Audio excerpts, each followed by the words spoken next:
On est chanceux d'avoir Link là-dessus.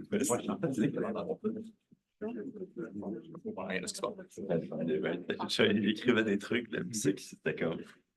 OK, très cool. Bon, on va commencer. Nicole. Bonjour, monsieur le professeur. Donc, très content de vous voir en grand nombre pour la dernière mercredi conférence de session.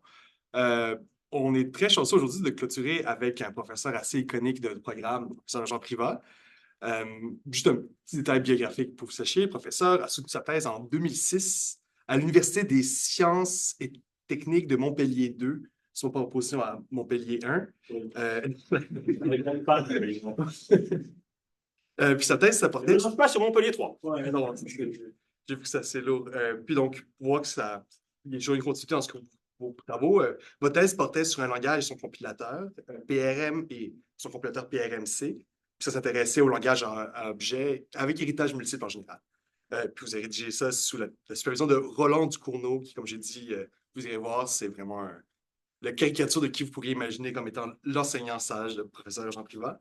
C'était difficile de trouver Enregistré, c'est ça? Oui, tout ça, c'est enregistré. C'était difficile de trouver plus de détails biographiques, donc sans plus tarder, on va essayer le professeur. Malgré les travaux à rendre pour hier ou ce soir? Ça fait plaisir. Je suis enseignant qu'on a des examens à préparer pour hier ou pour ce soir. Donc, c'est un exercice qui est un peu difficile parce que d'habitude, quand tu es professeur, tu fais des cours. Cours, c'est bien puisque tu as des objectifs pédagogiques à atteindre, ou tu présentes ta recherche ou des projets de recherche. Ça, c'est bien puisque tu as un peu des objectifs. Encore. Présenter, faire de la réclame pour de la recherche en général, c'est un exercice assez original, assez difficile. Donc, je ne suis pas super à l'aise. Je vais faire du mieux que je peux. Alors, sentez-vous libre de m'interrompre, de poser des questions, de râler si c'est trop long. Pas de problème. Donc, en fait, on a déjà fait mon introduction. Donc, vous savez que je suis Jean Privat. C'est triste. Qu'est-ce que j'ai fait? Ben, j'ai fait mes études en France. Donc, en 2001-2002, donc année scolaire 2001-2002, je fais le DEA. DEA, ça correspond, ça n'existe plus, mais ça correspond gros à la deuxième année de maîtrise. Et en France, à l'époque, on avait un projet qui est beaucoup plus petit que ce qu'on fait dans le cadre d'un projet de maîtrise ici. Mais c'est un peu ton projet de fin d'études, d'une certaine façon. Donc, moi, j'avais travaillé sur des problématiques d'anecdotisme de Gratapel dans des situations de compilation séparées. Donc, c'était un peu mon initiation à la recherche à moi. J'avais trouvé ça cool, intéressant, et puis mon directeur de thèse m'a convaincu de continuer justement en thèse et puis de s'intéresser à des problématiques de langage et de compilation. Ce que j'ai fabriqué une thèse, donc ça s'appelait de l'explicité à l'efficacité, une approche modulaire des langages objets. Et donc, à déployer un langage de programmation pour illustrer des idées particulières sur la façon dont on spécifie des langages d'objets et la façon dont on les implémente, on fabrique des compilateurs. Ça s'est relativement bien passé. Donc, après, on m'a invité à Purdue University. Donc, c'est une université assez célèbre parce qu'ils ont une bonne équipe de football. Dans l'Indiana, où j'ai travaillé dans une équipe de recherche sous la direction de Yann Vitek. Ils avaient un projet OVM, Open Virtual Machine, qui était une machine temps réel pour Java, avec des contraintes additionnelles par rapport au Java classique. Donc, il existe des applications Java pour le Java temps réel, mais pour faire tourner ces applications, il faut des machines virtuelles dédiées, spécifiques, avec des contraintes compliquées. Donc, développer là-dedans, dans ce projet, en particulier une extension pour Java qu'on appelait Streamplex, qui était un mécanisme de programmation parallèle temps réel basé sur OVM. Donc, quelque chose, oui. Temps réel, c'est comme pour de l'embarquer, là? Temps réel, c'est que dans les contraintes de temps. Ça veut dire que le résultat d'un calcul est important, mais tu dois avoir une deadline. Si tu as le bon résultat, mais trop tard, ça ne sert à rien. Donc, il faut être capable de dimensionner tes calculs de façon à ce que tu estimes ton cas au pire. Dans le cadre d'une machine virtuelle, ça rajoute des contraintes compliquées, puisqu'une machine virtuelle, elle a beaucoup d'effets pour l'implémentation des langages. Je fais un appel polymorphe. Combien de temps il va me prendre? Ah, mais ça dépend. Non, ça dépend. Donne-moi un chiffre. Oui, mais là, j'ai lancé le ramasse-miettes. Combien de millisecondes ça va prendre? Ça dépend. Non, donne-moi un chiffre. Donc, ça rajoute beaucoup de contraintes. Si je rajoute de la concurrence en plus, tu vas avoir des contraintes additionnelles puisque tu as des programmes qui font des trucs, qui prennent du CPU à d'autres threads, d'autres processus. Donc, ça rajoute des contraintes dans la mise en œuvre, l'implémentation du langage. En contrepartie, ça gagne des avantages puisque ce n'est pas que nul. Puisqu'à la limite, ton objectif, c'est d'avoir la deadline. Donc, il n'y a aucun intérêt de gagner 10% de performance. Tu fais toujours ton cas le pire.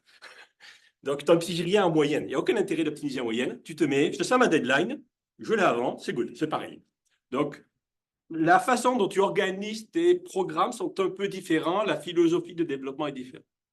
Donc, c'était intéressant, c'est des contraintes différentes parce que Java est pas forcément fait pour ça à la base, même si des extensions existent. Donc, il y a un côté faut bricoler. Donc, OVM, c'est une machine intéressante parce qu'elle a été programmée elle-même en Java. D'ailleurs, le code de la même machine était en Java et il transpilait ça en C. Donc, des stratégies d'implémentation. Donc, comme ça s'est bien passé, j'étais aux États-Unis, puis Lucas m'a dit hey, on a un poste en programmation parallèle. Il croyait que j'ai de la programmation parallèle, je l'aurais toujours pas dit. Est-ce que ça t'intéresse de candidater? Moi, je me suis dit, j'étais dans l'Indiana, prends la voiture jusqu'à Détroit, on prend l'avion, on arrive à Montréal, on fait une semaine de tourisme à Montréal. De toute façon, je ne reviendrai jamais, je m'en fiche. Et bon, ils m'ont pris. Donc, je suis resté à Montréal. Donc, je suis quand même à l'UQAM depuis un petit moment et j'ai fait des cours légers. Donc j'avais monté 10-70 de 0, ça n'existait pas avant, donc on apprend, je ne sais pas s'il y en a qui l'ont suivi, le 10-70, donc une mise à niveau, remise à niveau, introduction aux environnements Unix. J'ai fait le cours d'assembleur, en gros on est arrivé là, on m'a dit tiens tu fais le cours d'assembleur, pourquoi? Parce que tu es nouveau. Moi je ne voulais pas à l'origine. Donc, j'ai fait le cours d'assembleur. On a refait une mouture récemment.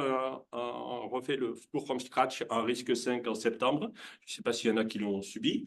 J'ai pris aussi système d'exploitation parce que c'est fun. Donc, j'ai refait le cours de 0 à peu près à la période Covid. On a profité pour faire ça. INF 5000, il ne s'est pas donné souvent, il y a longtemps, puisque c'est le cours de compilation. Donc, il y a FC Étienne Gagnon, département, qui donne les cours de compilation. Donc, généralement, on lui laisse. En ce moment, c'est plutôt le 600E qui est l'équivalent du 5000, parce que le descripteur du 5000 est un peu vieillot. Et administrativement, c'est compliqué de changer les descripteurs. Donc, c'était plus simple de créer un nouveau cycle. 600C, le fameux cours de sécurité applicative. Celui-là, il est intéressant parce qu'il fallait une demande d'étudiants. Donc, les étudiants sont venus dans mon bureau, ils m'ont dit on veut un cours de sécurité applicative. J'ai dit OK. Et on a fait un cours de sécurité applicative. Donc, je l'ai donné 3 fois, puis après, j'ai donné ça à mes étudiants, à mon étudiant préféré de sécurité applicative. Ça, c'est le cours de maîtrise de programmation objet avancé, parce qu'à la base, moi, j'ai fait une maîtrise et une thèse en compilation, mais dans une équipe de génie logiciel. Ça veut dire que je suis biclassé. Je suis rejeté autant par les gens de génie logiciel que par les gens de compilation. Donc, ma formation à la base, c'est la programmation orientée objet. Donc, j'ai donné un cours maîtrise de la programmation objet orientée. Et pareil, les gens vont venir, on veut un cours de sécurité à la maîtrise. Donc, j'ai essayé de bricoler un cours d'analyse de programmation pour la sécurité. Le problème, c'est que c'est tombé l'année du Covid.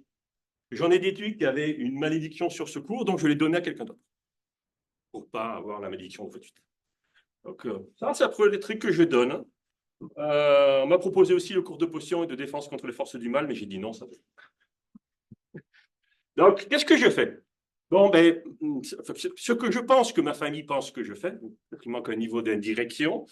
Ça, c'est des vieux films. Vous n'étiez pas nés, je pense. Hein? Ouais, franchement, il pourrait dire, il pourrait prendre pour Néo Morpheus. Non, je suis le traître. Bon sang. Le moral en prend un coup. Bon, ça, c'est ce que mes collègues pensent que je fais. C'est faux aussi, c'est très réducteur. Bon, je n'ai pas bien 3 boutons. Et ça, c'est ce que je fais plutôt en vrai. Parce que la vie journalière d'un professeur, c'est peu cinématographique. Donc là, d'ailleurs, il y a des examens à préparer, là, donc, dans 1 ou 2 mois, je crois. Donc, je crois qu'il y a le temps. Mais bon, c'est ce que je fais. Vaguement. Source intéressante, PhD comique. Donc, pour ceux qui vont aller à la maîtrise au doctorat, ne lisez surtout pas ça. Parce que vous allez déprimer en disant, mais c'est juste de la torture psychologique, le boulot d'étudiants-chercheurs. Bon, finalement, moi, qui m'intéresse? Ce qui m'intéresse, à la base, c'est la programmation objet. Et je me suis intéressé très vite aux problématiques de, mais elle est où la magie? J'écris des trucs, il se passe des trucs. Comment je fais le lien entre les programmes que j'écris dans mon langage de programmation et puis des effets dans mon ordinateur? Il y a quelque chose où il manque un lien. Donc, je me suis intéressé à creuser les programmes qui se basent sur des bibliothèques, ces bibliothèques et ces programmes qui tournent dans les systèmes d'exploitation, ces programmes, ces systèmes d'exploitation qui sont mis en action par des compilateurs, des interpréteurs, des machines virtuelles, et tout ce beau monde-là qui se base sur des langages de programmation. Alors, à chaque fois que tu ouvres une boîte, tu te trouves avec une boîte à l'intérieur, tu l'ouvres, et ainsi de suite, tu commences à creuser, à te poser des questions. Où est la magie? Parce qu'une fois que je vais choper la magie, je le mets dans ma boîte. Ça, c'est un peu le fil conducteur. On y va en creusant. Extra, bon, programmation orientée objet. Quand je dis programmation orientée objet, c'est vraiment le problématique de conception, définir des API objets. Vous avez des cours de conception et c'est assez variable en termes de comment on fait les choses. Puisque la vraie programmation orientée objet, c'est compliqué. Donc, c'est peut-être un cours que je devrais faire, ciblé pour la conception objet. La cybersécurité applicative, je vais en parler un petit peu. Les logiciels libres, puisque tout ça, je bosse dans du libre. L'intérêt du libre, ce qui t'intéresse, c'est comprendre comment les choses fonctionnent. Dès que le logiciel est libre, c'est beaucoup plus facile, parce que tu peux aller vraiment voir c'est quoi la vérité. Et pas seulement voir de l'information que les entreprises veulent bien laisser fuiter ou de l'information qui a été analysée par rétro-ingénierie. Donc, le logiciel libre permet vraiment d'analyser comment les programmes, les bibliothèques, les systèmes d'exploitation, les compilateurs, les interpréteurs, les machines virtuelles et les langages de programmation sont faits. D'un point de vue curiosité, c'est génial. Un dernier truc qui m'intéresse, c'est la pédagogie en informatique. Donc, comment enseigner aux étudiants et futurs informaticiens à être de bons étudiants et de bons informaticiens. Pour une raison purement égoïste, c'est que des fois, je dois utiliser des ordinateurs, et puis quand les logiciels sont mal programmés, ça m'énerve. Donc, je vais voir qui c'est, et si c'est un ancien étudiant, moi. Donc, on m'avait demandé, il y a quelques mois, oui, tu présentes au du recherche, il me faut un titre. J'ai dit ça, et puis je me suis parti. Je suis parti. Après, ils m'ont redemandé des résumés, tout ça. Ils me demandent des choses. Donc, j'ai dit, on va parler de langage et compilation, parce qu'en fait, c'est un peu l'angle de marge. Donc, très, très simple. Langage et compilation, c'est à la base d'un problème d'interface humain-machine. C'est comment des humains sont capables de communiquer, d'utiliser des ordinateurs. C'est vraiment ça. Les humains tout seuls, on s'en fiche. Ils sont autonomes, ils sont grands. Les ordinateurs tout seuls, c'est un peu nul. Donc, l'idée question, c'est comment les humains et les ordinateurs communiquent. Mais c'est un peu large, ça, comme scope. Le scope est vraiment trop large. Donc, moi, je ne vais pas m'intéresser à tous les humains, je vais m'intéresser aux humains améliorés, les surhumains, des développeurs. Attention. Et là, ça change tout. Bon, pas tant. En fait, ça juste scope le problème, mais on n'a pas énormément avancé. Donc, on fabrique, on spécifie des langages de programmation, et avec ces langages de programmation, il faut bien les exécuter. Il y a deux grandes familles de façon d'exécuter des programmes, c'est en utilisant des interpréteurs, que ce soit un interpréteur Ruby, un interpréteur Shell, qu'est-ce comme autre interpréteur à la mode, un interpréteur PHP, ce genre de choses. Donc, un interpréteur, il prend quoi? En entrée, il prend le code source, il prend les données que lui file l'utilisateur, les données qui viennent de l'environnement, les événements clavier, souris, les paquets réseau, donc les données. Et l'interpréteur, il explique au professeur quoi faire. C'est un peu comme si toi, tu vas faire une recette de cuisine. Je vais faire il y a quoi comme recette de cuisine? Une poutine. Donc, je vais faire une recette de cuisine, mais moi, je ne connais pas la recette de cuisine. Donc, je vais prendre un Québécois qui se met à côté de moi et qui me traduit. Il me dit, là, tu prends des frites et tu fais des frites. Et puis après, tu fais la sauce. Et puis, voilà, le fromage, c'est compliqué. Donc, il me traduit mot à mot, morceau par morceau, pour moi qui ne sais pas lire le québécois, mais qui est capable de faire de la cuisine. Donc, il faut qu'il y ait quelqu'un qui toi qui te tienne la main. Donc, un interpréteur, c'est un logiciel qui explique au microprocesseur comment faire ça. C'est une grande stratégie qui fonctionne bien. La deuxième solution d'exécuter du code, c'est passer par un compilateur. L'idée du compilateur, c'est prendre du code source, de le passer dans une moulinette qui va le traduire en quelque chose que le microprocesseur peut comprendre, ce qui fait que tu peux le rentrer directement de façon autonome. L'analogie en cuisine, ça serait quelqu'un qui prend la recette de cuisine et la traduit en disant « j'ai pas le temps de t'expliquer, de te tenir la main, tiens, voilà la traduction, débrouille-toi, tu cuisines comme un grand ». Donc c'est un peu ça, l'angle. C'est extrêmement réducteur, mais ça donne une idée. Parce que dans la vraie vie, on va se trouver avec des mix entre les deux, avec des machines virtuelles et des JIT, par exemple. Mais les grandes lignes, c'est ça. OK. Bon, je vous ai expliqué c'est quoi ma discipline, vite fait. Les projets de recherche. Alors, j'ai une approche assez naïve de la recherche, puisque je n'essaye pas de résoudre les grands mystères de l'univers, de la biologie, de la métaphysique. Moi, ce qui m'intéresse, c'est programmer des trucs amusants. Et parmi les trucs amusants à programmer, ben, programmer des compilateurs, des interpréteurs et des machines virtuelles, c'est encore plus amusant que programmer des applications web. Et donc, le problème, c'est vraiment pas facile.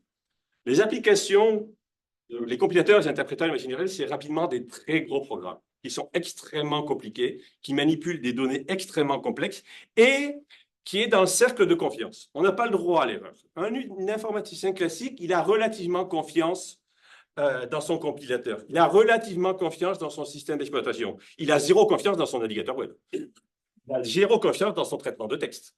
Mais son compilateur, il a relativement confiance. Et ça rajoute une contrainte supplémentaire pour les développeurs de ces outils-là, en termes de qualité logicielle. D'accord? Est-ce qu'il y en a qui ont réussi à faire planter leur compilateur? La salle, bien sûr. Et d'autres? Pas que le compilateur te donne une erreur parce que ton programme est pété. Pas ton programme qui compile n'importe quoi parce que ton cours d'original est pété. Mais le fait que toi, tu donnes du programme qui est cohérent, le compilateur dit « rashkit, segfault, erreur, je ne suis pas capable de traiter ça parce que whatever ». Ou alors pire, il te compile un truc mais qui est faux, qui n'est pas ce que tu avais dit à l'origine. Il a menti, il a mal fait son travail de traduction. C'est pas drôle quand ça arrive. Ça arrive rarement parce qu'on a un certain niveau de qualité attendu. Donc, c'est des gros logiciels très complexes que généralement un humain seul, qui a une vie sociale, enfin qui essaye, une famille, enfin qui essaye, difficile à maintenir quand tu es tout seul. Donc, en ingénierie, les entreprises peuvent permettre de les avoir. Ils ont une armée d'ingénieurs pour maintenir du code, pour maintenir de la toolchain, du compilateur. Mais dès qu'on est dans un scope un peu recherche, dans lequel on bricole des affaires dans des compilateurs, des machines virtuelles, il y a un besoin compliqué pour travailler sur des compilateurs de la vraie vie. C'est pour ça qu'on a deux projets intéressants qui permettent de scoper la recherche. Alors, le langage NIT, qui est un peu un mème à l'UQAM, malheureusement, c'est le langage maison OO que j'ai développé, qui est le successeur en esprit de PRM que j'avais développé pendant ma thèse, qui est un langage statiquement typé avec un typage, une philosophie du typage originale. La plupart des gens qui font du typage, au sens mathématique, sont des sadiques. Et leur objectif, c'est faire souffrir les développeurs en affichant des messages d'erreur exponentiellement plus grands que leur programme. C'est leur seul but dans la vie. Mais je me suis dit, une hypothèse gratuite de développement, en disant, hey, et si le typage aidait le programmeur? C'est révolutionnaire.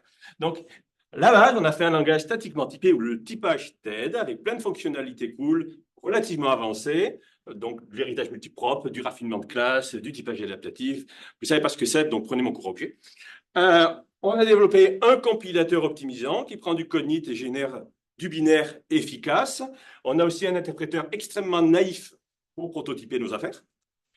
Et puis, une philosophie de complexation donc, qui dit on va essayer de faire quelque chose de minimal, de simple, de pas surprenant. L'idée de ce projet-là, c'est de permettre à un étudiant, un chercheur, de rentrer dans le projet et en quelques jours, semaines, mois, pour les plus longs, ou les plus à temps partiel, être capable d'être productif, de faire de quoi? Que si je les envoyais dans l'LVM ou dans la machine virtuelle Java, il leur faudrait 2 ans avant d'être productif.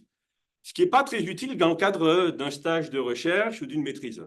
On va pas attendre de gens qui maîtrisent l'outil, puisque déjà en plus en 2 ans, ils ont changé tout bazar, il faut tout apprendre à zéro. Ça évolue vite ces affaires.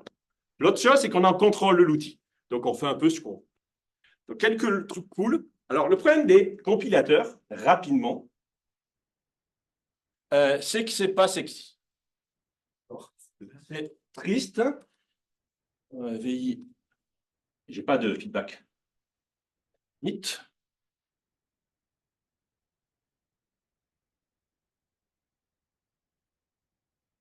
Et ça compile. Là, il recompile toute la lib parce que, pourquoi pas. J'ai fait une mise à jour qu'on n'aurait jamais eu. Ouais. Donc, en point de fonction cosmique, j'ai 2.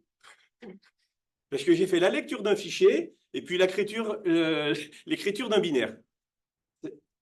Le logiciel est vraiment pas sexy d'un point de vue utilisateur. La machinerie qui est derrière, elle est sexy, mais d'un point de vue développeur. Je peux vous montrer avec l'interpréteur, pour ceux qui disent c'est du chiquet. Attention, ça va aller très vite.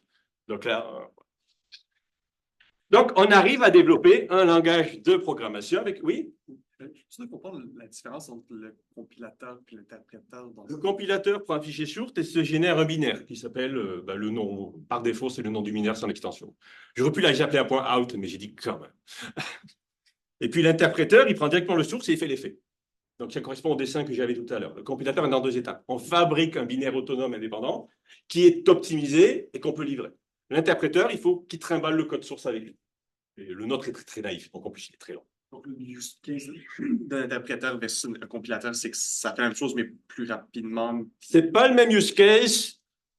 En pratique, c'est équivalent. Et en pratique, on gomme de plus en plus la différence entre les deux avec des machines virtuelles optimisées. Dans la vraie vie, il faut bien développer ce tas de code. Et nous, notre objectif, dans le cadre du projet NIT, c'est d'avoir des points d'entrée faciles pour les étudiants. Et bricoler un interpréteur naïf, c'est extrêmement facile en termes de code. Donc, je peux facilement rentrer dans l'interpréteur NIT, rajouter des fonctionnalités, rajouter des extensions de langage, et ça va fonctionner du premier coup, quasiment du premier coup. Une fois que j'ai ce prototype dans l'interpréteur, je peux aller plus loin et l'étendre au niveau du compilateur. Et j'ai une version qui est compilée. Donc, c'est une question de génie logiciel, mais aussi de pédagogie. Pourquoi nous, on a les deux? La plupart des langages, ils ont choisi l'un ou l'autre. C'est rare d'avoir les deux. C'est très, très, très, très rare. Nous, dès le début du design, on s'est dit, on veut les deux. Oui? Est-ce qu'Init produit des binaires pour plusieurs plateformes? Oui. En fait, on a une astuce de compilation qui dit on n'a pas l'ingénierie pour faire le portage sur toutes les architectures. Donc, notre compilateur qui s'appelle NITC prend du NIT en entrée et va générer du C. Mais du C standard, pas du C bricolé avec des extensions. Non, on génère du C99, je crois. Peut-être même plus, on fait du 80. Et puis ce C, on le passe à un compilateur C classique. GCC ou Silang qui va faire le boulot. Ce qui fait que la première chose que j'ai eu ma télé avec Android Télé, c'était d'installer le NIT pour voir à quelle vitesse j'arrivais à compiler sur l'ARM custom poussif de la télé. Ça prend des plombs. Mais ça a fonctionné. Et puis quand les étudiants riches sont arrivés avec leur Apple M1, ça a marché du premier coup. C'est un peu l'avantage de passer par cette étape on utilise le C comme un macro-assembleur. Un gros macro-assembleur portable. Oui? L'interpréteur, il fait-tu la même chose? L'interpréteur, non. Il bosse directement sur je prends le code source, je le tokenise et puis je fais des ifs. Ici, le premier morceau est une affectation. Je calcule la valeur de la partie gauche et je le mets dans le hashmap avec le nom de la variable. Donc, un interpréteur naïf, c'est vraiment naïf. C'est juste du code qui analyse du texte et puis qui le fait rouler avec des while et des ifs. Oui? Le code de NITC, c'est écrit en... C'est codé en NIT. Cool. Je peux vous montrer, je vais être curieux.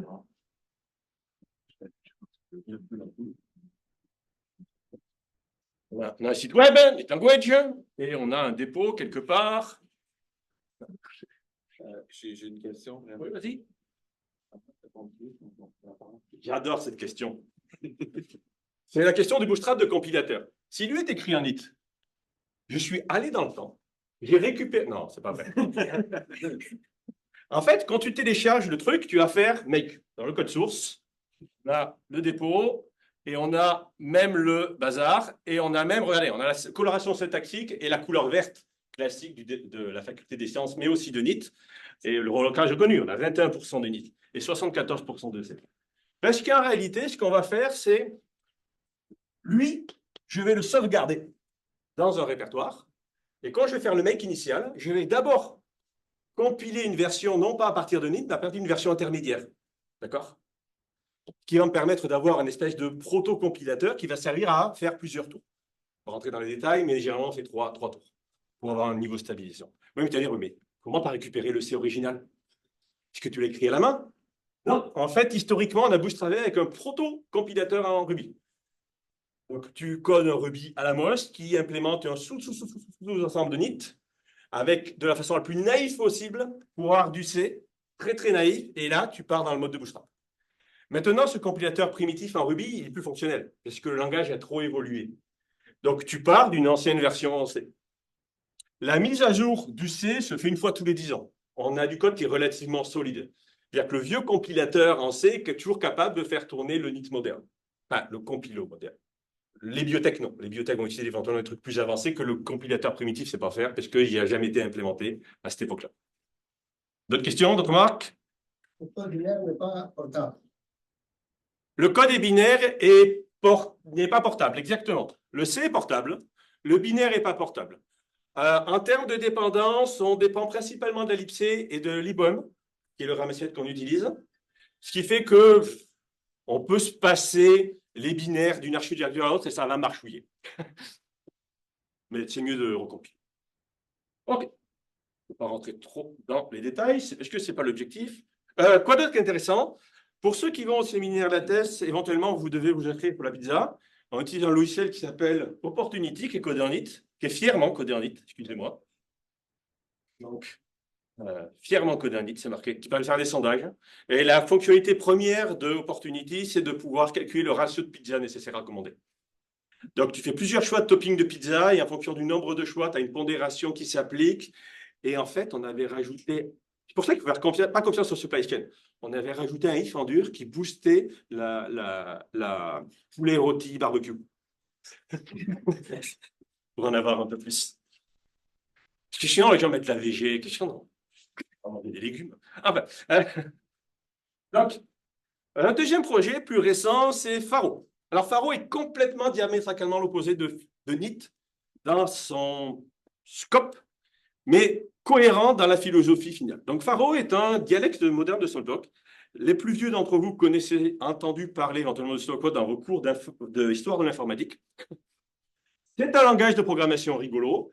L'intérêt de Faro, c'est que c'est à peu près la seule l'implémentation de Smalltalk la plus active, la plus vivante. Et il y a une grosse communauté internationale là-dessus. C'est un langage relativement niche, mais il y a du monde qui font ça. Faro est orienté objet aussi, parce que de toute façon, moi, je ne mange que ça, dynamiquement typé, hautement réflexif, et avec un mécanisme de live coding. C'est vraiment bizarre. Quand tu commences les programmes Faro, c'est naturel.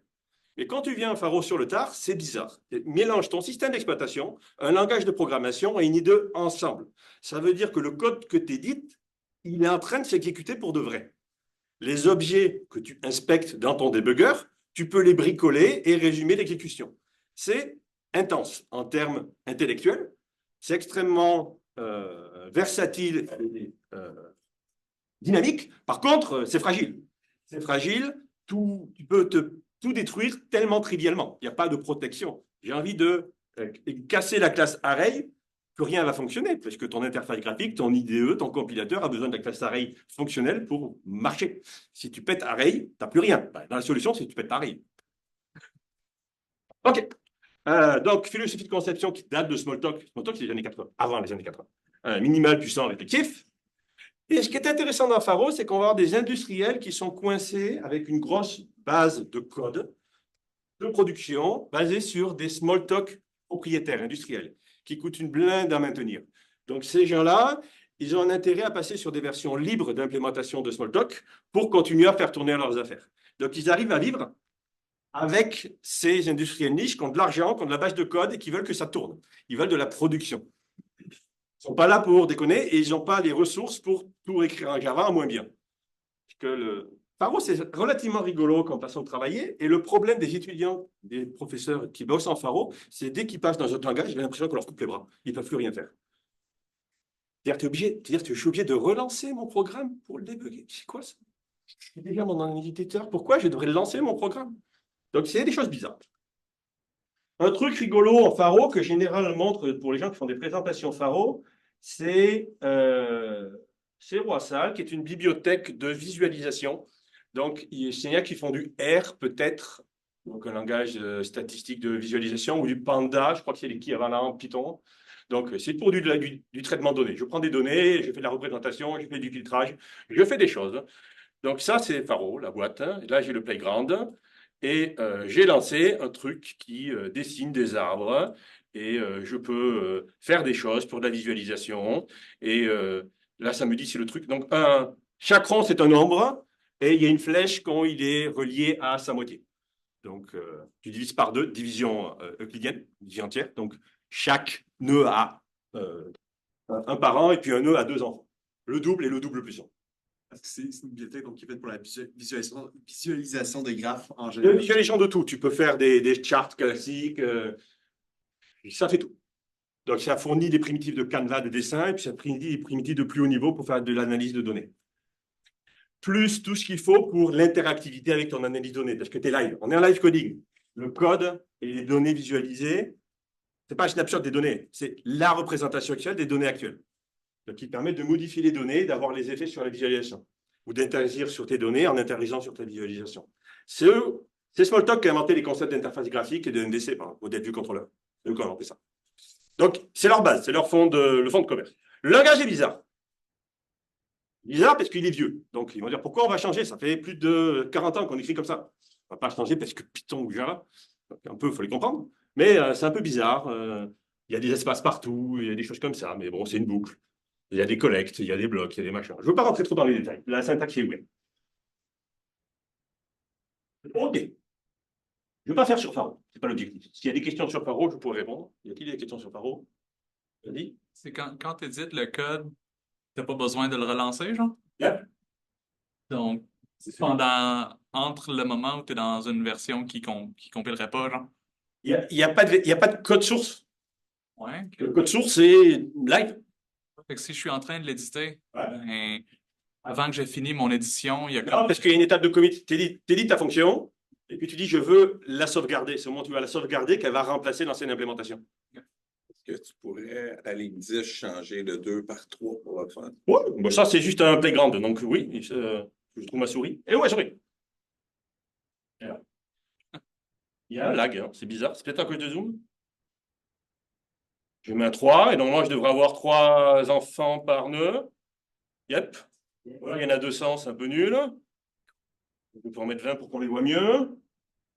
Je ne sais pas pourquoi ça a fait ça. Pourquoi ils ne sont pas connectés, eux? Là, c'est 6. Et lui, c'est qui? 2.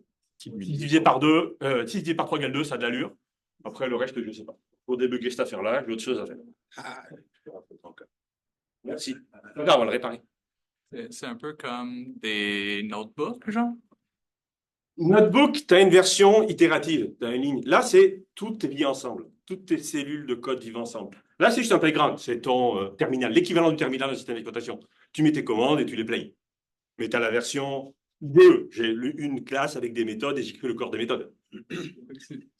Il ne se souviendra pas d'une affectation que tu auras faite avant, par exemple. Dans le même terminal, oui. Dans un autre terminal, non. Mais tu pourrais importer les visions. Tu peux tout faire puisque tu as le contrôle.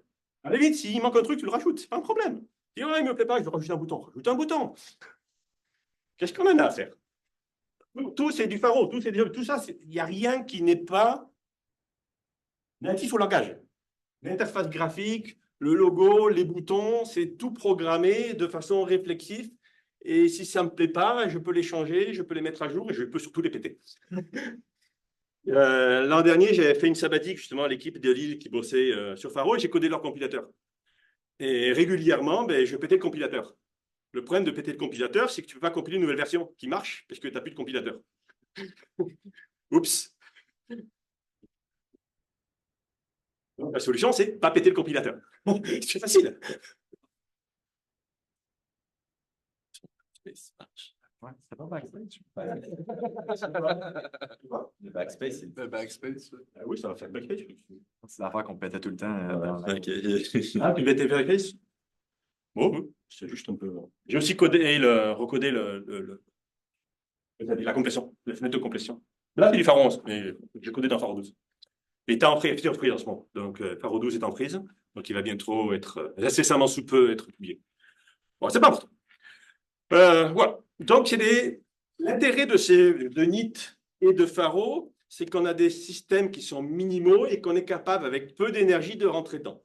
L'autre intérêt, c'est qu'on a des langages et des systèmes qui sont extrêmement modulaires. C'est facile de dire on veut tout péter. On peut tout péter parce qu'on a le contrôle de la boucle. C'est très différent de coder en LVM ou en Java ou quelque chose où tu n'as pas le contrôle des choses. Et d'un point de vue recherche, c'est extrêmement frustrant d'être limité par des contraintes un peu externes, souvent artificielles et généralement historiques. Donc, il y a un côté liberté, même si on est petit. Bon, je ne veux pas non plus rentrer trop dans ces détails de langage, même si ça fait plaisir de parler pendant des heures. Il faudrait un fusil pour m'arrêter. Ce qui n'est pas utile pour moi, mais je voulais parler un peu. Bien, ma question, la recherche à l'UQAM, c'est quoi? Donc, avec l'invention des mercredis recherche, l'idée, je trouve que c'était vraiment génial. Je suis quasiment venu voir tous parce que je suis bon public pour ce genre d'application. Et puis, la pizza est raisonnable. Il y a du café. Donc, pourquoi ne pas venir au mercredi recherche? Et donc, on voit des illustres professeurs de l'UQAM qui viennent vous parler de leur domaine de recherche. Ils font des mini-cours. Ils présentent les grandes questions avec un côté un peu feedback. Ils vont présenter des travaux en cours. Ils vont présenter des projets en cours. C'est des choses un peu. Ils vont parler de leur recherche. Et c'est vraiment fait, puisqu'on voit de tout. Pas de tout, beaucoup de choses différentes. Donc, très, très hétérogène. Et OK, qu'est-ce qui manque? Et donc, je fais la dernière. Qu'est-ce qui n'a pas été fait, de quoi on pourrait parler qui serait un peu original? Je pourrais parler de compilateurs, c'est pas super intéressant. Mais il faudrait qu'on a parlé des étudiants, des étudiantes. C'est quoi leur rôle? Qui ils sont? Qu'est-ce qui s'intéresse? Parce que l'idée, c'est en fait un peu de réclame pour les études supérieures. Et se poser la question, faut quoi un étudiant? Moi-même, j'ai été étudiant dans le passé. Et qu'est-ce que fait un étudiant? La journée type, c'est ça. Donc, comme j'ai parlé tout à l'heure, PhD Commit, il ne faut pas lire ce truc, parce que c'est un peu déprimant. Quand on ne fait pas études supérieures, c'est déprimant. Et puis quand il y est, tu dis, ah, mais je me reconnais. Ou non, plutôt, je reconnais des gens que je connais. Nuance. Donc, c'est spécial. Donc, ça, c'est la journée type. Qui sont ces personnes-là? Quand est-ce que je peux faire de la recherche en informatique? À tous les cycles, on fournit la possibilité de s'intéresser à la recherche en informatique. Au premier cycle, principalement BGL, parce que c'est relativement prévu dans le programme lui-même. On a ce qu'on appelle les bourses de recherche de premier cycle, des subventions canadiennes pour les meilleurs étudiants. Il y en a certains dans la salle qui peuvent faire coucou.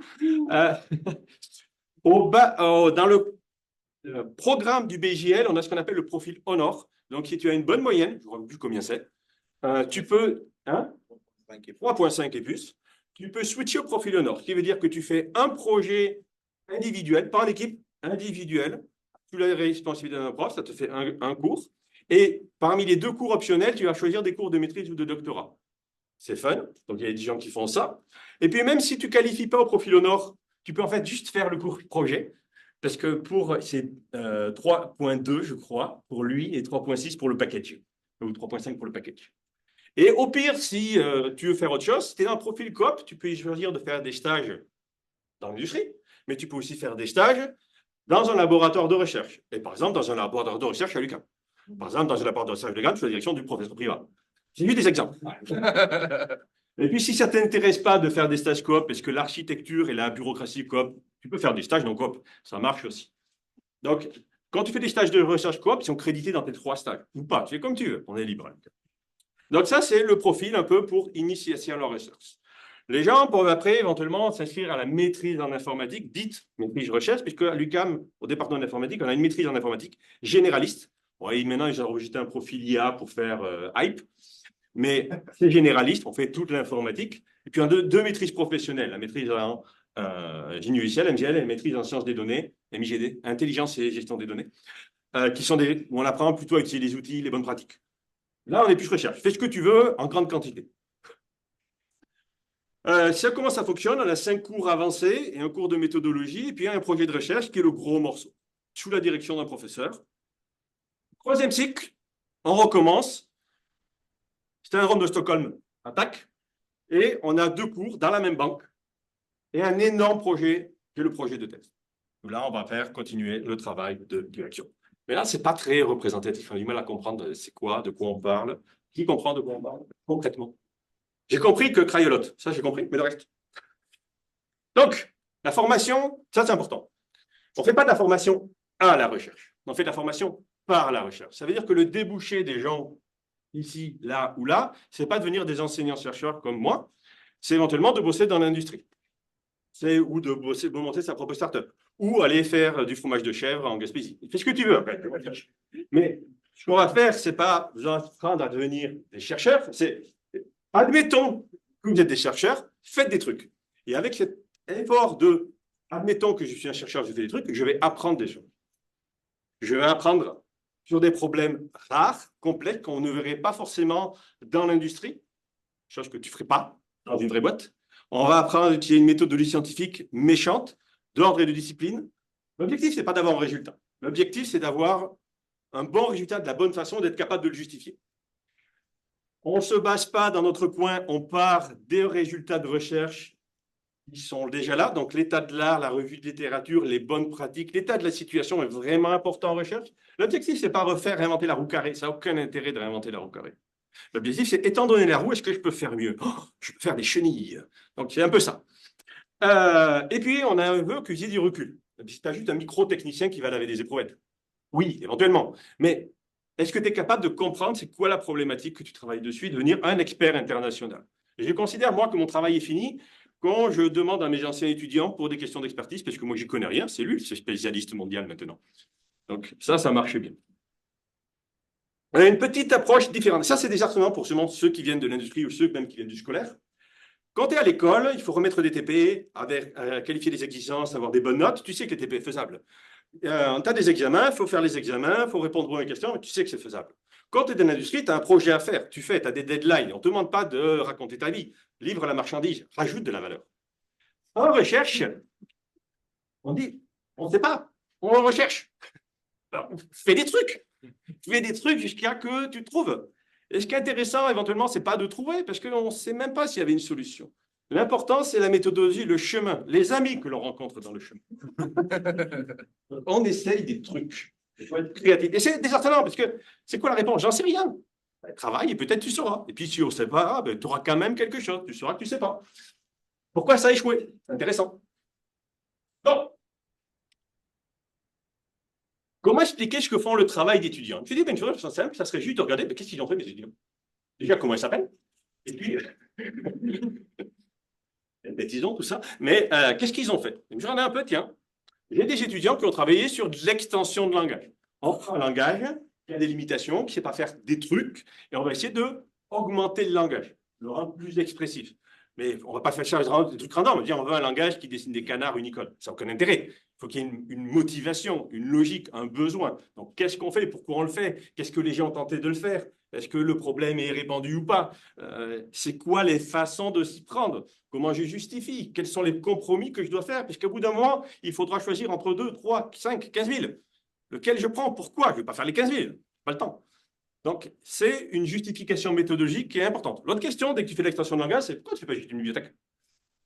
Modifie pas le langage, code une bibliothèque. Donc, il faut être capable de justifier et dire oui, mais non. Une bibliothèque, ça a telle et telle limitation. Une extension de langage, ça rajoute telle et telle puissance. Donc, comment je vais bosser? Je vais rajouter sur la syntaxe, je vais bosser sur la sémantique. Bosser sur la sémantique, ce n'est pas quand ça fonctionne, c'est aussi quand ça ne fonctionne pas.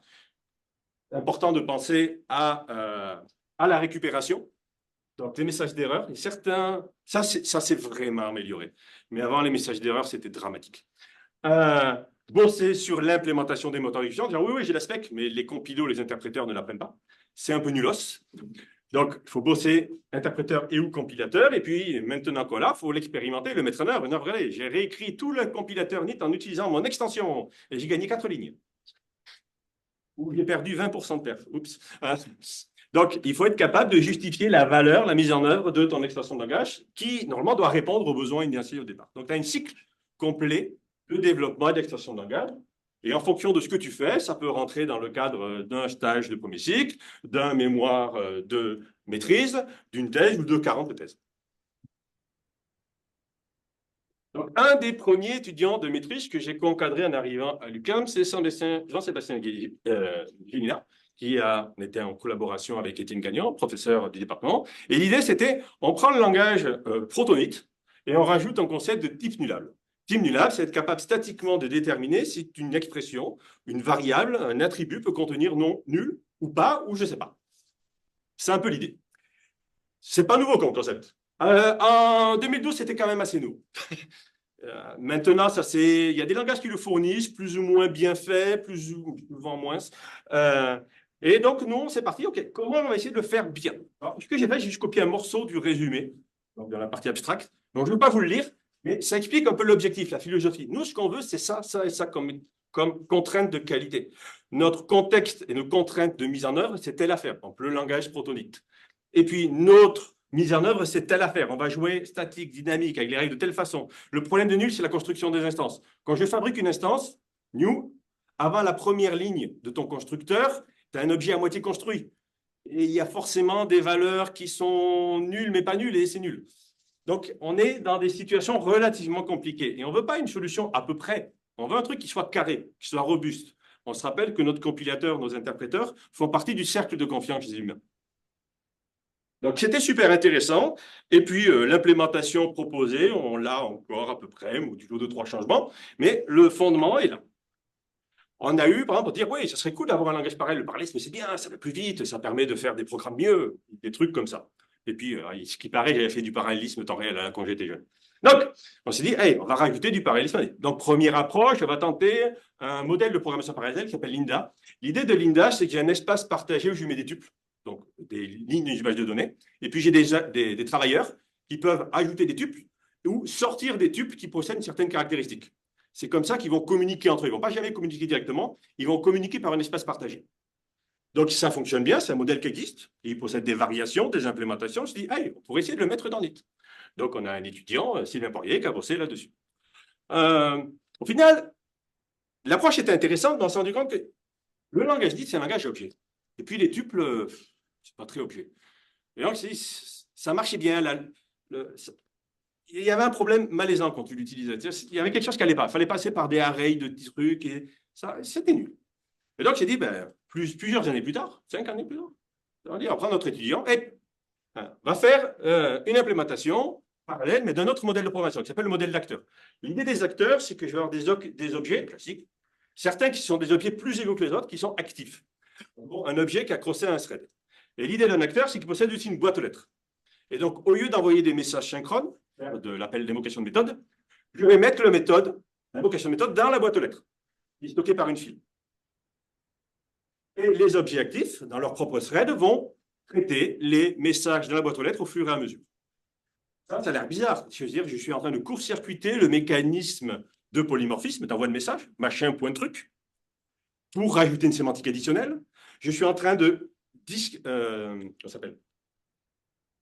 dissocier 2 catégories d'objets, ceux qui sont passifs et ceux qui sont actifs, accrocher un thread avec une boîte aux lettres. Et c'est intéressant d'un point de vue langage, parce que d'un point de vue bibliothèque, je ne peux pas vraiment le faire. Je suis obligé de jouer au niveau du langage, de changer la nature de mon polymorphisme, de changer la nature de mes classes. Pas toutes, mais certains.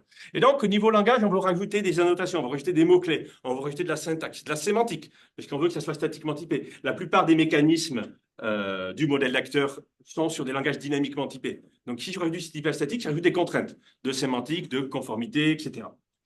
Donc, on a fait un truc et ça marche relativement bien. Programmation polyglotte, ça c'est un gros morceau. Donc j'avais un étudiant extrêmement actif, Alexis Laferrière, qui s'est dit NIT c'est bien, mais on ne peut pas appeler de la lib. C'est vrai. Appeler de la lib, c'est faire des appels vers des bibliothèques en C, généralement. J'ai dit, on va rajouter un niveau d'indirection pour appeler des bibliothèques en C. On appelle ça une interface native. Tous les langages ont ça. C'est extrêmement laborieux à développer et fragile à utiliser. Donc on met ça dans la cave, on ferme à double clé en disant seulement si tu connais le mot de passe, tu as le droit d'utiliser. C'est comme ça qui a été expliqué par la JNI, la Java Native Interface. Voilà, je sors, tu vois, qui lit cette documentation. Il n'est pas digne. Que c'est vraiment, vraiment. Donc, on va se dire, on va rajouter une interface native pour NIT pour pouvoir communiquer avec de la bibliothèque système et de la bibliothèque tierce, dans les deux sens. Et comme il a trouvé ça cool, il a rempilé en 2018, la thèse en 2018, rempli avant, pour faire la version WhatUp, qui dit que je veux me connecter à du C, mais je veux me connecter à tous les autres langages de l'univers, dans une grande farandole multicolore et chamarrée. D'accord? Ce qui fait que je suis capable d'avoir mon programme NIT et de connecter à du Java, à du C, à du C++, à de l'Objective C. Pourquoi? Parce que Java est utilisé par Android et Objective-C est utilisé par iOS. Donc, je suis capable de faire des applications mobiles polyglottes. Je code en NIT mon métier, j'utilise des libs natives spécifiques aux environnements et j'ai des lignes de produits gratuites. Et donc, on a fait une super thèse qui s'appelait Application mobile portable de haute qualité du prototype à ligne de produit par le raffinement de classe et la programmation polyglotte. Donc, un gros machin extrêmement puissant. Je peux vous montrer l'affaire. Ça vous intéresse? C'était fucking insane. Je suis complètement d'accord. Ah, tu as même fait gagner. Ah. Il y arriver. Il est là? Granit. Donc, il s'était même fait avec du morse code, des projets. Donc, ça, c'est Granit, c'est pour les jeux vidéo, excusez-moi. La version polyglotte, c'est pas Ninit. Les jeux de mots sont importants dès que tu développes des langages de programmation. Ninit. Oui, c'est un sandwich de fonctionnalités chaud.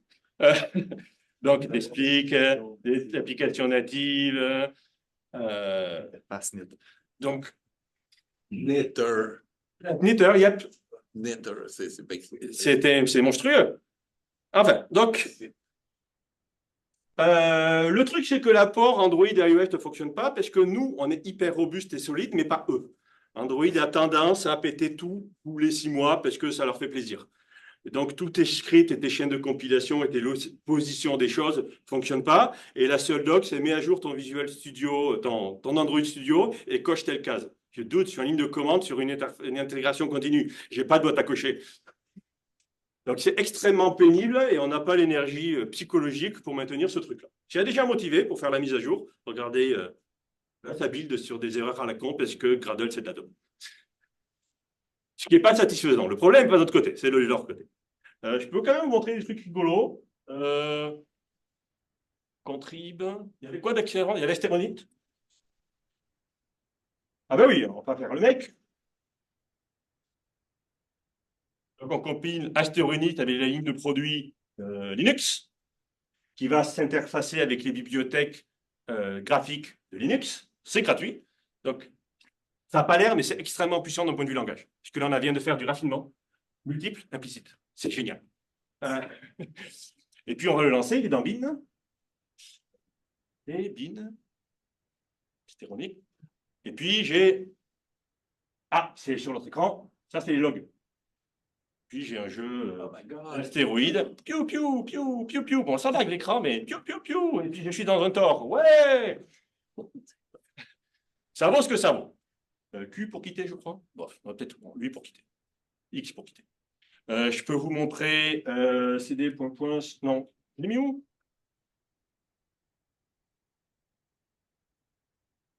Jump and gun. On va faire le mec. Oups. Okay, jump and gun. Je songe. Donc, c'est un jeu de... Vous connaissez Doom? Mais c'est pareil, mais en vraiment minimal. Donc, jump and gun. Ah, on est dans l'écran ici. Ah merde, il m'a pris mon focus de souris, cette andouille. Parce que la souris, c'est pour viser le curseur. Ce qui fait que je ne peux pas dépasser la fenêtre et je ne sais pas comment on dégrabe. Windows, flèche à droite. C'est vrai que je peux tenter avec du Windows, ça n'a pas marché. Shift, flèche à droite. Ah voilà, tu mords. Mais on a anti-enter to respawn. Ouais. Allez, respawn. Ah, je pense. Ah, mais c'est ça. Hop. Yeah. Piou, piou, piou, piou. Bon, je suis OK. Donc, on est mort. Donc, c'est uniquement avec le binding. C'est très minimal. Hein. C'est du indie rétro. Et puis, si vous avez vu dans la ligne de compilation, c'était intéressant. On ne l'a pas vu. On l'a peut-être vu au-dessus. Oh, tant pis. Il y a un module réseau qui est rajouté par raffinement de classe. Ça veut dire que je peux faire la version en local, un qui est le serveur, les autres se connectent et on joue tous ensemble sur la même carte, avec des astuces de programmation par ligne de produit. C'est génial. Sérieux. C'est impressionnant. Bon, je ne veux pas rentrer sur les choses, mais on s'est vraiment gavé là-dessus. Ah, il ne l'a fait pas tout seul. Il a été aidé, en particulier par Frédéric Vachon, quelqu'un qui maintenant s'en est sorti vu qu'il fait de la sécurité,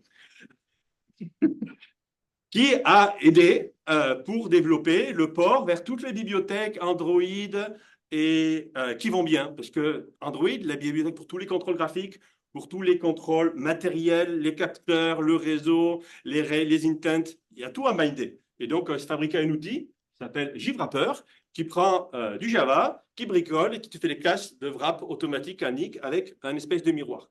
C'est extrêmement sophistiqué. Bon, je les démos, je les ai faites. Stagiaire de qualité, ce qui... Stagiaire de qualité. Donc, si vous êtes du stagiaire qualité de potentiel, écrivez-moi. Généricité covariante. Donc, vous connaissez tous la généricité, vecteur de machin ou array list de trucs. Bon, ben, la généricité, c'est un domaine compliqué. Et il y a plein de façons de l'implémenter et il y a plein de façons de le spécifier. En init, on a décidé de la spécifier de façon originale, qu'on appelle ça la généricité covariante. Il n'y a pas grand monde qui fait ça, il y a nous. C'est à peu près tout. Et de l'implémenter de la façon la plus dure possible, qui s'appelle la généricité non effacée. C'est dur. Java finit ni l'un ni l'autre, pour vous donner une idée de à quel point c'est dur. Mais implémenter, c'est compliqué. Ça rajoute plein de difficultés. Et donc, le travail de maîtrise d'Alexandre Terraza, qui avait fait un stage de premier cycle en traitement automatique de la main naturelle, c'est bien qu'ils se sont sortis, a décidé de bosser sur comment on va faire pour maintenir efficacement l'information de type au runtime avec une politique de typage covariante et de la généricité non effacée. Et c'est vraiment pas facile parce qu'il y a des choses telles que tu as un type formel T et tu vas faire machin instance of T, l'équivalent, ou tu vas faire new array de T. Oui, mais je veux le bon array. Je veux pas que le T soit perdu, mais pas perdre le T, c'est compliqué. Donc, il y a plein de difficultés par rapport à ça. C'est très avancé, mais c'est vachement fait. Je rappelle, on a juste 2 points de fonction cosmique, donc ça se montre pas. La sélection multiple. Donc, vous savez, dans le langage à objet classique, on a un receveur et puis des arguments. C'est le type dynamique du receveur qui décide de la bonne méthode à appeler. C'est le polymorphisme classique. Ça, c'est ce qui est utilisé naturellement par les gens normaux. Mais il y a des peu plus loin. Je veux dire, oui, mais c'est pas démocratique. Pourquoi il y a un roi et puis des paysans? Tout le monde est équivalent dans une collectivité. Et donc, ça serait cool que le receveur et tous les arguments participent à la sélection de la méthode. Donc, on va demander à tous les arguments et au receveur, c'est quoi votre type dynamique? On va faire un vote et on va décider c'est quoi la bonne méthode à invoquer. Bon, c'est pas comme ça, mais l'idée, c'est vraiment ça. Ça rajoute des contraintes extrêmement difficiles d'un point de vue de spécification et de typage des programmes, parce que le programmeur va écrire des trucs qui seront généralement n'importe quoi, comment lui lire, sans briser son ego. Et comment l'implémenter efficacement? Parce que déjà, faire la sélection avec un receveur, c'est compliqué. Mais faire la sélection avec 15 receveurs, oula, c'est difficile. Donc, comment je fais mon implémentation au niveau du CPU pour que ça roule? Il y a des stratégies, parce qu'on le fait. Mais ça se fait, et c'est du travail de maîtrise non triple. Il faut bosser au niveau de la spec, au niveau du langage, au niveau des moteurs, faire l'implémentation, faire la validation, tout ça. Il me reste du temps? Il reste 30 minutes. Ben, il est 1h30 en ce moment. OK. Est-ce que j'ai des questions ou tout va bien? Je ne sais pas si c'est correct. Bon, vous réfléchissez à vos questions pendant que je m'en coupe. Déjà, avec ce plus, on fait participer les arguments dans les sélections de méthodes. Statiquement seulement, pas dynamiquement. Ben oui, mais nous, on le veut dynamiquement, sinon c'est pas drôle, statiquement. Smalltalk, c'est sélection simple. C'est ça, c'est dynamique quand même. Oui, c'est qu'un seul, c'est sélection simple. Seul le receveur participe à les arguments. On veut les deux. Tout le monde participe et tout le monde est dynamique. C'est la grande fête. Dans cette liste, vous avez développé des stratégies pour faire la sélection multiple. Yep. Ben, c'est le travail de l'étudiant. Moi, je regarde, je critique. C'est bon. Oui. Chaîne de caractères. Donc, des fois, des langages de programmation utilisent des chaînes de caractères, en entrée, en sortie ou en traitement. Et aussi, les compilateurs utilisent des chaînes de caractères pour lire du source et puis générer du C. Ça serait cool d'avoir une implémentation des chaînes de caractères qui soit extrêmement efficace et passe l'échelle. Et donc, Lucas Bajolet, qui s'en est sorti, puisque maintenant il fait des packers. Mais il a une excuse, il a bossé Ubisoft pendant un moment. Mal. Moi, après Ubisoft aussi, je bosserai dans des packers. Sérieux. Et que je disais, oui, donc on s'est dit, regardons l'implémentation des chaînes en IT et voyons voir si on peut faire mieux. Et, encore une fois, on regarde l'existant, on regarde la problématique, on regarde ce que font les autres, on réfléchit par rapport à notre état des lieux, comment bosse le compilateur, comment bosse la machine virtuelle, comment bosse la lib, et on va essayer de fournir une classe string et une implémentation de string qui a un peu plus d'allure. Tant qu'à faire, si c'est trop facile, on va rajouter l'Unicode avec. Mais c'est sûr que c'était trop facile. Donc, on a un mécanisme qui combine des difficultés, Unicode, implémentation des cordes. Pour ceux qui ont fait assembleur, à l'automne dernier, le TP3, c'était des cordes. C'est pour donner une idée vague, très simpliste, des stratégies de mise en œuvre derrière, qui expliquent que c'est une implémentation classique, mais il y a des compromis. Mais ça a des avantages. Et donc, on a quelque chose qui fonctionne là-dessus. C'était un beau boulot, parce que string, si tu le pètes, tu peux péter ton compilo aussi. Hein. Si les chaînes que tu lis, puis les chaînes en mémoire, ce n'est pas les mêmes octets dedans, il y a un problème. Ou si en faisant une concaténation, il y a des bouts qui disparaissent, ou pire, de la poubelle qui apparaît, ce n'est pas grandiose. Donc, il y a quelque chose, il y a un certain niveau de robustesse qui était intéressant. Il y avait une deuxième contrainte rigolote, qui était qu'en Python, quand ils sont passés de 2 à 3, ils ont pété les chaînes. Et tous les gens de sécurité trouvent que c'est de la merde. Et donc, on essaie de dire, on va essayer de ne pas faire la même erreur. Oui? Quand on parle du passage à l'échelle, ici, on veut dire des opérations sur des grandes chaînes de calcul. Tu fais la concaténation des substreams sur des grandes chaînes. Utile pour des éditeurs de texte. C'est utile pour écrire des compilateurs qui vont lire et écrire du code. On est un peu égoïste dans nos affaires. Après, tu fais un site web, tant mieux pour toi. Tu as des templates à concaténer. Pour faire des choses, tu veux que ça soit efficace. On a un serveur web, Nitcorn, il s'appelle, qui a été développé par... c'est un travail... Guillaume puis JP. Ouais, Guillaume et JP qui avaient bossé, je crois, dans leur court projet INM 5151, quelque chose comme ça, qui avaient développé une bibliothèque web, HTTPD, pour NIT. C'était fun, on l'utilise, Opportunity et compagnie fonctionnent avec Nitcorn derrière. Entendu? Oui. Et les cordes, c'est une structure d'arbre, comme? Oui. Donc, c'est pas pour des petites chaînes, c'est pas mieux de garder des structures. C'est pour ça qu'on j'ai des mécanismes de trésor pour dire, hey, comment est ta chaîne? Est-ce qu'elle est grosse, elle est petite? Hein? Est-ce qu'on fait telle implémentation? Il y a des compromis. Nice. Ouais, non, si c'était juste une chaîne de 2 caractères, et je crois avec 40 octets de pointeurs, non, mais mettez 2 caractères. Donc, il y a des compromis. Donc, on se rappelle, Alexandre Terrazin avait bossé sur l'implémentation de la généricité non effacée covariante dans le cadre de NIC, qui est un héritage multiple. C'est extrêmement difficile. Et il s'est dit, on va faire quelque chose d'autre, on va faire de la documentation. Donc, l'autodocumentation, vu que NIT est un langage relativement compliqué, sa bibliothèque est extrêmement fournie. Quand l'utilisateur rentre, il est un peu perdu, il y a plein de choses dans plein d'affaires.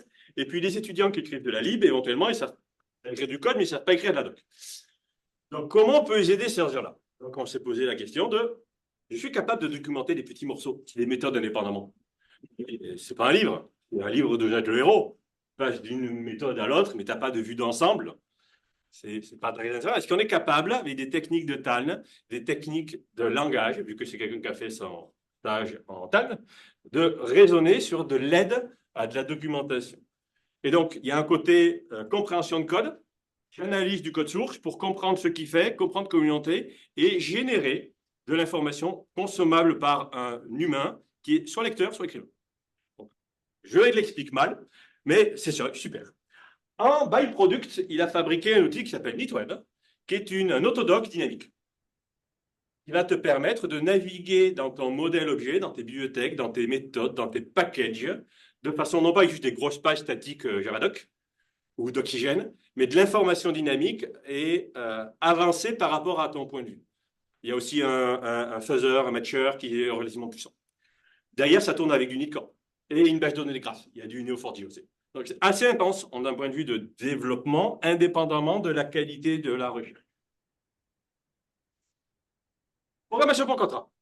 Donc, Florian, j'ai dit, c'est bien gentil, NIT, tout ça, mais où est la robustesse, où est la sécurité? Parce que si on part du principe que les gens programment bien, c'est un peu résoudre le problème à la racine. Mais dans la vraie vie, les gens, ils font ce qu'ils peuvent. Donc, il faudrait les aider. Donc, il existe un paradigme de programmation qui s'appelle la programmation par contrat. L'idée, c'est, vous connaissez peut-être des assertions, certes, et puis un boulin, et si le boulin est faux, ça crache ton programme à l'exécution. Ça va? Bon, admettons qu'on les booste. On les booste à fond. On fait un langage de contraintes sur tes règles de programmation dans tes bibliothèques. Qu'est-ce que les classes doivent faire? On veut un contrat signé avec ton sang. On veut, pour chaque méthode, c'est quoi qu'elle accepte de son client et c'est quoi qu'elle garantit en retour à son client pour qu'on puisse avoir de l'imputabilité et que c'est le juge qui tranche. Donc, c'est une philosophie qui est assez ancienne, hein, ça date des années 80. Un langage Eiffel l'a popularisé. Donc, il n'y a pas de contrat, TM, c'est très marqué, attention. Donc, il explique chez Bazar. Et donc, j'ai dit, bon, ben, NIT, on pourrait rajouter des contrats. Oui, je suis d'accord, je suis des asserts glorifiés. Est-ce qu'on pourrait aller plus loin? Oui, on pourrait essayer de voir comment les rendre efficaces et togglables aux besoins. Puisque je ne veux pas activer les contrats, les assertions globalement dans mon programme. Peut-être ça va rajouter un coût à l'exécution. Je veux pouvoir décider de est-ce que ça, c'est important dans ma phase de développement ou pas. Donc, c'est un choix d'activation, de désactivation avec une approche de programmation homogène. Dès que je change ma config, je ne vais pas tout recompiler mon programme du début. Pas drôle. Donc, des contraintes de scope. Qu'est-ce que je veux dans mon extension de langage? Comment j'exprime mes contrats? C'est quoi les règles du jeu? C'est quoi les règles du jeu vis-à-vis du polymorphisme compliqué, qu'en plus tu as l'héritage multiple et du raffinement de classe? Comment j'implémente ça efficacement et quelle interface je donne aux programmeurs et aux tout? Oui? Est-ce que c'est strictement statique ou c'est aussi vérifié? Dynamique, les contrats, c'est dynamique. C'est des assertions. Je fais une expression booléenne qui sera évaluée au runtime. Mais si ton expression est booléenne et qu'il y a des méthodes qui ont le même des contrats, j'évalue les contrats des contrats. Et si j'évalue le premier dans une récursivité, je fais quoi? C'est compliqué. Dès que tu fais de la spécification de langage, il faut être cohérent. Parce que c'est très, très vite facile de se tirer dans le pied. Oh, ouais, on va faire à peu près. Non, non, non. À peu près, ça ne marche pas. On veut une spec carrée, qui ait du sens et qui soit cohérente. C'est dur. C'est dur. C'est dur comme un sudoku. Dur, dur. OK. Bon, c'était pas mal de choses. Donc, on avait un beau bac à sable, NIT, pour rajouter des extensions à gauche, à droite, en travers, à tous les niveaux de la chaîne de spécification et d'implémentation des langages. Et généralement, tout ça à la fois. J'ai du travail intéressant, c'est des choses originales qu'on n'aurait jamais fait dans l'industrie, dans la vraie vie. On a la chance de faire à l'UQAM. Notre focus, c'est la sécurité applicative. C'est plus à la mode en ce moment, c'est comme l'IA. Donc, la sécurité applicative, c'est quoi? Donc, la cybersécurité, c'est un domaine très, très large. Par exemple, ça peut être le fait de décider de politique de campagne de phishing. Ouais, c'est de la cybersécurité, moi aussi, c'est un déjà. D'accord? Parce qu'une arnaque par courriel, c'est de la cybersécurité. Une arnaque dans les petites annonces, est-ce que c'est du journalisme? Ah ben. Donc, moi, ce qui m'intéresse dans la cybersécurité, c'est ce que j'appelle la cybersécurité applicative. Je m'intéresse aux bugs de sécurité dans les programmes, parce que les programmeurs savent pas utiliser leur langage de programmation ou leur tool. C'est rigolo. Donc, on va s'intéresser aux défis de sécurité dans les logiciels. On s'intéresse au langage, aux toolchains, parce que si ton langage te permet facilement d'écrire de la merde, c'est peut-être la faute du langage. Si ta toolchain ne t'a pas prévenu, c'est peut-être la faute de la toolchain. Donc, on va rajouter plein de mécanismes d'analyse de programme. Et là, je ne vais pas le refaire la job. Je vous envoie voir la présentation de professeur Stélenart, qui est quelque part noyé dans le site web. Sur le site de Mercredi. Ça fait partie de l'exercice de trouver le lien. Néanmoins, que font les étudiants en cybersécurité? Donc, le seul qui a fini un truc en cybersécurité, c'est Philippe Epopeti-Claire, qui a bossé sur un truc un peu tangentiel. En fait, il y a des outils de cybersécurité pour résoudre un problème de pas cybersécurité. L'analyse de programme, c'est compliqué. Généralement, tes programmes explosent. Ton analyse explose combinatoriquement parce que la sémantique à découvrir de tes programmes est grosse et complexe. Une façon de tacler le problème, c'est de changer les données du problème. Mais si nos programmes sont petits et simples, avec un langage réduit, peut-être on peut faire des analyses compliquées en temps raisonnable et en coût raisonnable. On va dire, OK, on va faire ça. On va prendre des programmes assembleurs d'étudiants, une solution du professeur, passer ça dans une moulinette magique, qui va faire des analyses concoliques, et qui va dire, hey, j'ai trouvé un input qui ne donne pas le même résultat dans la copie de l'étudiant et dans la copie du prof. Et là, tu vois ça, tu testes l'input. Bon, ben, si le prof avait raison, tu mets des points en moins à l'étudiant. Et puis, si le prof avait tort, tu corriges la solution du prof. C'était de l'aide au développement. C'était une preuve de concept, parce qu'on est capable de prendre ces stratégies d'analyse de sécurité dans un autre scope. Je te l'ai bien vendu? En cours, ça, c'est des choses qui ne sont pas finies. Donc, analyse de JavaScript. JavaScript, c'est l'un des pires langages de l'univers. Je veux dire qu'à étudier, c'est fun. Ça part dans tous les sens. Rien n'est prévisible. Et les développeurs JavaScript, c'est les pires de l'univers. Ils écrivent n'importe quoi, n'importe comment. C'est plein de trous et de failles. Et donc, c'est intéressant de chercher, OK, à quel point les programmes JavaScript sont pétés. Donc, on s'est dit, on va faire des analyses de JavaScript. C'est un sujet super à la mode, au niveau industriel et au niveau académique. Néanmoins, je pose la question de est-ce qu'on peut faire ça sérieusement? Donc, Olivier Artaud, qui n'est pas là dans la salle, mais qui est dans nos mémoires. Il est mort? Je ne sais plus. Malade. Donc, travaille là-dessus. Donc, comme le problème est gros, on va peut-être le rétrofiter, dans le sens, on va derrière l'état des lieux de l'analyse de JavaScript et on fera l'analyse de JavaScript en thèse. On va y aller morceau par morceau. Évasion d'antivirus. Moi, je fais de la sécurité applicative, je suis red teamer, ça veut dire que je vais essayer d'attaquer des systèmes que j'ai le droit d'attaquer. J'ai un papier, un mot, j'ai un papier, j'ai le droit. Mais pour faire ça, il faut faire semblant d'être un vrai hacker, utiliser des techniques de vrai hacker de la vraie vie. Et en particulier, faire de l'intrusion, pivoter et bypasser les pare-feux et autres antivirus, se cacher dans des boîtes en carton, les techniques classiques d'infiltration. Or, évader les antivirus, c'est extrêmement méga pénible. Toi, tu as une mission avec une deadline. Quand tu as un hacker international, tu as des années pour faire ton truc. Mais là, tu es un red teamer, tu n'as pas le temps de bricoler. Donc, tu veux du tool qui t'aide. Et donc, l'idée de... Tiens, Philippe encore. Ça serait de dire, est-ce qu'on pourrait aider le red teamer à faire ce travail d'évasion d'antivirus en profilant les comportements d'antivirus et en implémentant automatiquement des contre-mesures dans tes payloads. Regarde. Ça avance? Uh-huh. Voilà. Ça se complexifie. C'est ça. Un autre truc intéressant, c'est l'auto-exploitation. C'est étant donné un programme, j'appuie sur un bouton et je l'exploite. C'est chouette. Il y a le côté, encore une fois, le coût en point de fonction cosmique, c'est 2. C'est trivial à coder, ça ne coûte rien. Donc, l'idée, on va scoper un peu, c'est de dire, étant donné que je prends un programme Java, mais pas un programme Java compilé, pas un programme Java source, un compilé, du point jar, du point war.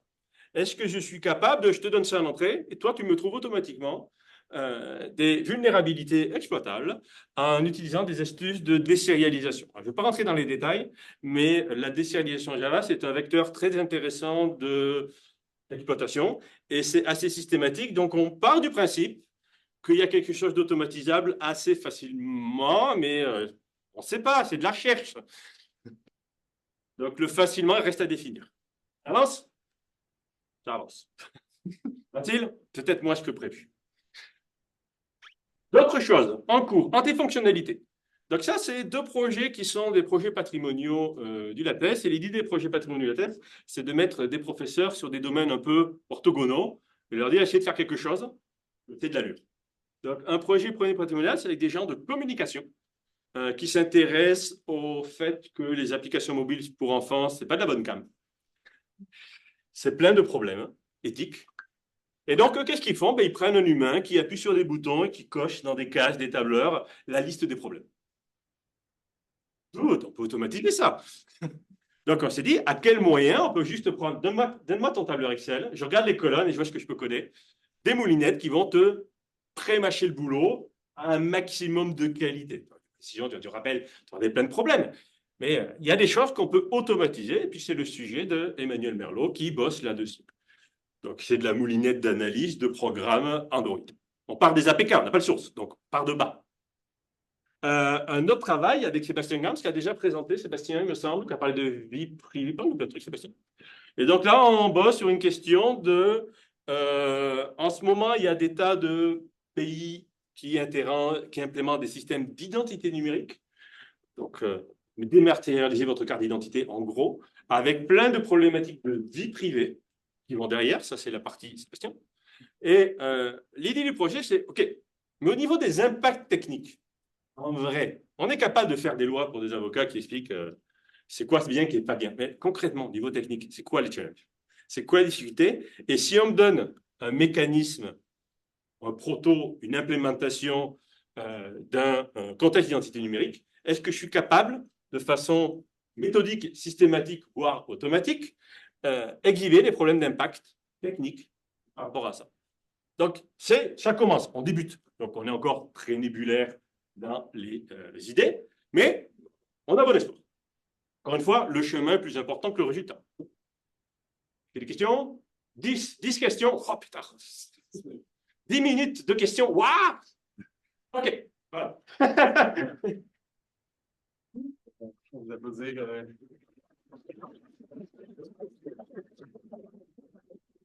Quelqu'un dans la salle a une question en particulier? Moi, j'en ai une que je voulais vous poser. J'ai écrit à ce sujet-là hier. C'était en lien avec un partage que vous avez fait il y a plusieurs années sur le Slack. Il y a souvent des blagues auprès des étudiants comme quoi vous êtes... Jamais blague aux étudiants qui prennent ça pour sérieux. T'as l'air tout embêté. Non, mais c'était des blagues. Mais comment je peux savoir? Je m'apprête à faire ça en live. Donc, c'était... il y a des étudiants qui se plaignaient à l'époque, c'est comme c'était difficile de s'améliorer en informatique, puis comment des fois ils trouvaient qu'il y avait des différences entre les individus dans le programme, comme qui apprennent mieux que d'autres. Puis je me souviens qu'à l'époque, puis les gens vous prenez-vous en exemple comme quelque chose qui était inatteignable, puis une chose que vous avez dit à l'époque, c'était mais c'est juste une question de pratique. Vous avez partagé un petit mème dans le fond que souvent les gens se posent des questions sur comment devenir bon, mais c'est juste la pratique. Donc, est-ce que vous avez des conseils en général pour tous les aspirants étudiants en informatique qui veulent devenir meilleurs et donc, comment get good essentiellement? Est-ce que vous avez des conseils? Pratique. La pratique. La pratique, mais pas que. Il faut quand même une rétrospective sur la pratique. Parce qu'il y a des gens qui font la même poubelle pendant 10 années. Oui, moi, je fais ça depuis 40 ans. Good. C'était de la merde il y a 40 ans aussi. Donc, il faut l'idée de vouloir s'améliorer et d'être capable de regarder ce qu'on fait et dire, ah, est-ce que c'est améliorable? Est-ce qu'au deuxième coup, j'aurais fait mieux? Donc, 1000 fois sur le métier, remettre ton ouvrage. La stratégie, c'est pas de remettre le même ouvrage, mais de mettre sur le métier en t'améliorant l'ouvrage d'après. Donc, 1000 fois sur 1000 ouvrages différents. Mais sérieux, il faut pratiquer. Donc, d'un point de vue pédagogique, généralement, dans mes cours, j'aime mettre des TP un peu qui font mal pour... Si c'est trop facile, tu n'apprends rien. Ok, j'ai un TP 100 calories, c'est une bouchée, je ne vais pas devenir obèse. Okay. Est-ce que ça valait vraiment le coup de faire le TP à ce moment-là? Est-ce que ça te force en dehors de ta zone de confort? Et a posteriori, tu diras, mais finalement, c'était facile. Finalement, il était bien teubé, celui qui a écrit ça au début. Donc, dès que tu relis ton code et tu dis, ah, j'ai un peu honte pour lui, et puis c'est toi, dire que tu t'es amélioré en tant qu'être humain. Je t'en pense que vous venez de dire comme quelque chose que vous commentez en général, c'est de sortir de notre zone de confort dans notre apprentissage, peut-être pas juste se tourner vers des choses qui sont faciles pour nous a priori. Yep. Poser des questions à ChatGPT, c'est un aveu d'impuissance. Je suis pas sûr qu'est-ce que vous voulez dire par là, comme c'est juste que poser une question sur Google. Ouais, non, mais c'est ça. Fais l'effort de comprendre ce qui se passe. Le risque, c'est d'avoir une compréhension superficielle. Et moi, un peu, ce qui me drive depuis le début, c'est je veux comprendre la magie. Je veux comprendre comment je passe du point A au point B en vrai, détail. Je fais des cours un peu pénibles. Et c'est vraiment ça, dire comment ça fonctionne. La compréhension superficielle, lister des mots-clés, des technologies, ça m'intéresse tellement pas. Moi, je veux voir un peu la substance. Qu'est-ce qu'il y a derrière, la vérité? Est-ce que je serais capable de le faire? Des fois, non. Mais au moins, j'ai compris comment ça marche, donc ça me rassure. Une sorte de mon expérience de 31-73 avec une Merci. Tu l'as fait avec moi? Oui. C'était mon assistant démonstrateur. Fait qu'on était vraiment chanceux. C'était la seule fois où... C'est ma démo. C'était notre DP. On était vraiment choyés, disons. Ça. Ok, merci beaucoup de répondre à ma question, je pense. Est-ce qu'il y a d'autres questions? Moussa, une question? Peut-être. C'est quoi l'impact de faire des TP difficiles d'un point de vue pédagogique? Avoir une belle courbe de gosse quand tu envoies les notes au registrariat. C'est quoi le but de... On peut dissuader du monde avec ce genre de TP. C'est l'inconvénient. Il y a beaucoup d'étudiants qui ont un mindset de refus d'obstacles. C'est une opportunité. Tu peux te permettre d'échouer les TP, c'est pas grave. Quand tu seras en entreprise, échouer des projets, c'est plus compliqué. Donc, vas-y, échoue, il n'y a pas de conséquences si graves. Fais des trucs, perds du temps sur des bêtises, apprends par toi-même. Et puis, il y a des gens qui disent, oui, mais moi, je suis en informatique, mais je n'aime pas programmer. Qu'est-ce que t'aimes? T'aimes pas l'informatique. Ça va être compliqué, ta vie. Ouais, ça va être plate aussi. Ça va être plate, hein? Ouais, tu vas devenir chef de projet. Ah ouais, plate. Faire du câblage réseau. Ouais, mais j'aime pas non plus Ah, j'aime pas non plus les intégrales, les continues, les transformés de Fourier. Ah, je peux plus rien pour toi, mon grand. Ça. Je veux dire ça. C'est pour ça que je disais, tu vas faire des fromages de chèvre en Gaspésie. Il n'y a pas de programmation, pas encore. D'autres questions? Allez-y.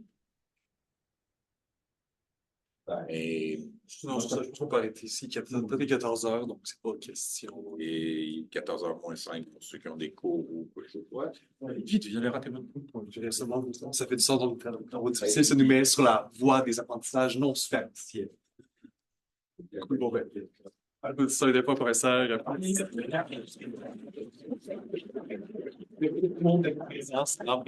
On se revoit. Merci beaucoup tout le monde d'être venu, ça fait plaisir. J'espère que vous avez trouvé ça intéressant. On se revoit en automne 2024 pour la continuation. Pour la conclusion. Non, la continuation. Il y a des questions en ligne.